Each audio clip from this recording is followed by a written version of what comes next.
the new subscribers who have subscribed to this channel. So this channel is basically created to help all of you out there who are actually trying to implement the ISO 27001 within your organizations, and for all of you who are trying to learn more about the ISO 27001 controls and all the different ISO 27001 objectives and requirements. So all of you out there who are trying to study more about ISO 27001, this channel is for you. If you have any questions, if you have any concerns, please feel free to comment below and I will be happy to respond back. So this is Luv Johar. Today we will discuss about controls. What exactly are the different controls that ISO 27001 speaks about? What are the different controls that ISO 27001 talks about? What are the different security controls that can be implemented using ISO 27001? So before I start the controls, yesterday I was looking on to something and I found that the information technology, IT governance for India actually recommends ISO 27001 as a base for implementing the security controls for all the organizations which are out there. So all those of you who are not aware, this is not a this is not a small requirement. This is a big requirement.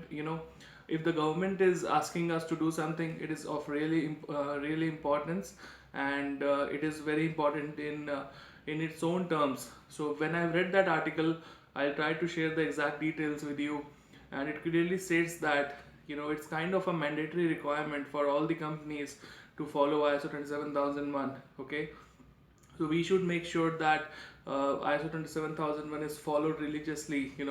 Wherever we talk about security, wherever we talk about controls, so we have to look for the guidance of ISO 27001. Okay, so having said that, if I talk about controls, what are the different things that comes to your minds? What are the different controls that can be implemented? There are a number of different controls that ISO 27001 speaks about.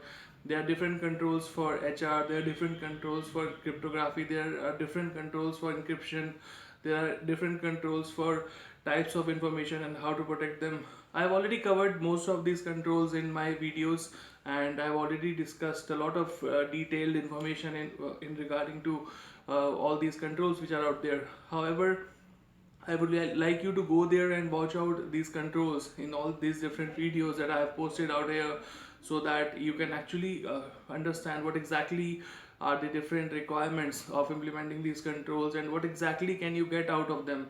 What are the different requirements of implementing a BYOD control or a HR security control?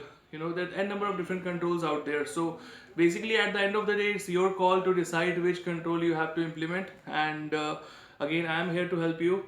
So in case you have any controls in implementing any of the security controls, please feel free to first watch the video. I think most of the controls have already been covered by me. I've already discussed most of this stuff, and in case you feel that there's any control missing out there, please feel free to comment below and I will surely try to respond back and get back to you. Okay, also, if you are not aware, I recently started a WhatsApp group. If you want to be added to that particular WhatsApp group for ISO 27001 training, questions or any concerns that you have, please feel free to comment below and I will be happy to add you to that WhatsApp group. So this is Luv Johar. Again, if you have any more questions, if you have any queries, please feel free to let me know. Okay, thank you so much. This is Luv Johar. Thank you.